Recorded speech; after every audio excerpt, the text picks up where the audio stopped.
Hi everyone, and welcome to Glacier Trading Company.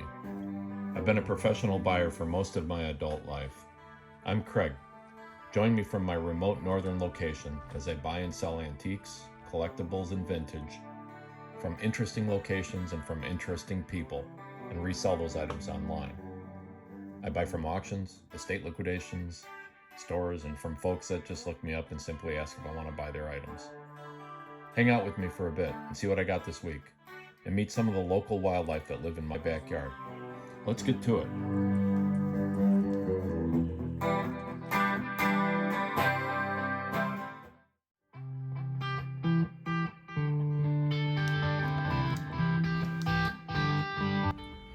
And here you see me, I'm starting to tear it apart. It was just lined with this nasty old Victorian wallpaper. And I want to make a coffee table out of it. It's got a hinge top. I've got some of the boards popped off the front right now. Go like that, and then of course I got the front boards, and it's on wheels, but they're the old metal kind. So it turns out it's actually upside down, but it's actually a coffee crate, which, what's better for a coffee table? So I'm going to pull all these boards off and turn it around, so whoever stenciled it back in the day did it upside down. And then the inside was covered with this Victorian era wallpaper that's obviously wasted. So I just got done soaking and scraping out the entire inside, and now I've got this to do and the boards that I've popped off, and I'm going to lightly sand those. But this is really cool. It's got some neat stenciling on the inside, so I'm going to knock these boards off and position them on the ends on the outside, so there's stenciling on all sides. To be continued. So what I figured out works pretty well is this is just plain water in there, and I kind of just take a little section and reanimate this old paper. I don't know how big an area I want to get here. Well, let's go nuts. And let that soak for about 5 to 7 minutes, and it comes out pretty good, as you'll see.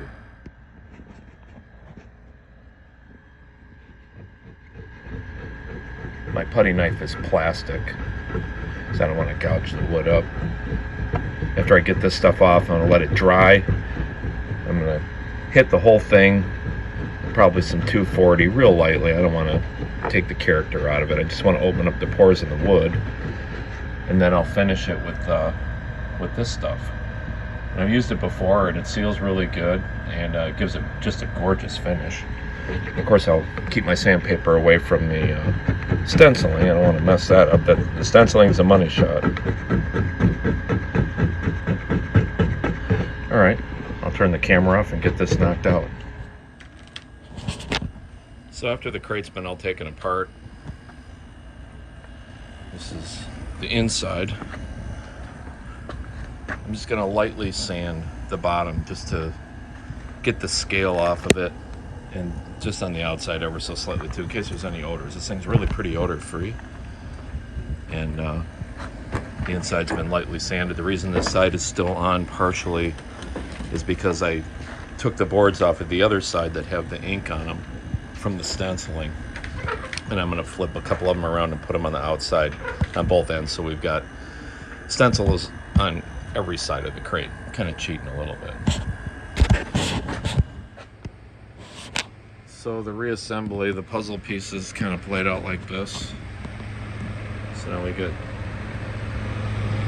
a little bit of coffee on one side and Farmer's Store Company, Eau Claire, Wisconsin. I think that's pretty cool. So the end pieces are done. These are the anchors, these pieces, and they're glued and screwed this time. I don't care that it doesn't look that period, because this is going to be on the inside. Nobody's going to see it anyway.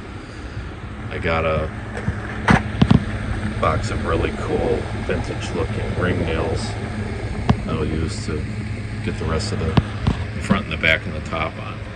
I'm might have to trim these level, see how it all plays out when it's ready. And now I got to try to puzzle piece the front and back side together, and I'll start assembling that when this is dry. Alright, so this has had a chance to set up overnight, and I've laid out how the front and back will look. Notice that the print is a little higher on the boards on one, and then centered a little bit lower than center on the other. Just to break it up, make it interesting. So that's next. Put those on. So got the sides back on, front and back. Got the lid on. I got miscellaneous things being glued and clamped, so I can't really get much farther in here. That's holding something in place while the glue dries. But so far that's where it's at. And tomorrow I'm putting kind of runners on it, because these steel wheels will just shred a floor, and they weren't designed to be forgiving for somebody's flooring surface. So I'm going to put like a runner that's just a little bit taller than the wheel, so the wheel can still look like the wheels are on there, but they won't actually touch. And I got some 220 sandpaper. We're going to go over the whole thing except for the stenciling, and this is actually engraved. These were pressed into the wood when it was stamped back in the day. And the inside I'm not going to sand any further. Just want to get this a little bit smoother. I went with 40 grit, and it's got some pretty deep sand scratches. I'm basically just wanting to sand the sand scratches out from the 40 and get a coat of urethane on it. Alright, here's where we're at. I got the inside urethane. I was just going to do one coat, but now that I'm looking at it, maybe I will put another coat in there. It's just going to get used for probably quilts and pillows and that sort of thing. But I don't want any of that old wood smell to come out.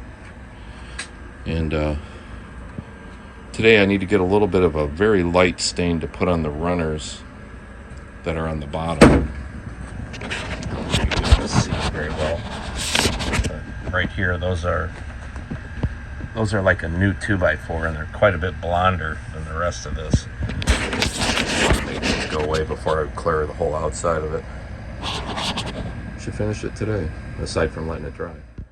Alright. So I mixed up some different stains and got these three panels that were really kind of whitish, that were on, because they were on the inside of the box and had wallpaper over the top of them. I got those pretty close, although it's wanting to run. So I'm gonna flip it over and start clearing the rest of the thing. I've got 2 coats on there now, and I managed to stain those runners a little bit darker, so they hopefully will kind of go away. This is another panel that was really white, that the stain really matched it quite well, I think. I mixed 2 different kinds together. So I'm going to flip it and continue clearing the whole rest of it. And then I'll have 3 coats. And I'll let it sit overnight, and then tomorrow I'll sand it and I'll give it another coat.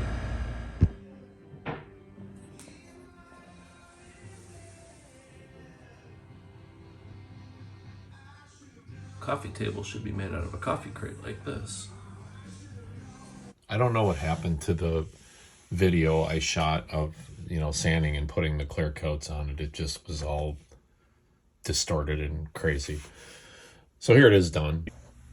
Actually, the more I looked at it, the more I realized it's not stenciled upside down. It was stenciled right side up. The top, where the hinges are where somebody back in the day decided to make a storage chest out of this and realized that the bottom was stronger than the top, and they just figured they'd flip it around and put the sturdier lumber toward the top.